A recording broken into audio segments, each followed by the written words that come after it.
This how to 1 minute will show you how to disable WordPress admin bar for all users.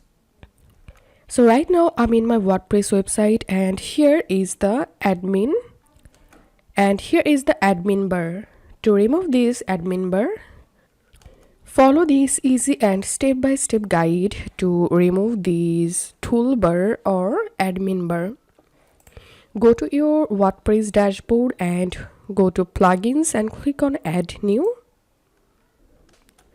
and search here hide admin bar. Type here hide admin bar based on user and you have to install and activate this plugin. Once the plugin activated, hover over on settings and here click on hide admin bar settings. And now to hide admin bar for all users, you have to check this box and click on save changes. And now I'm going to reloading my website. And as you can see, the admin bar or toolbar has been removed. So this is how we can do it.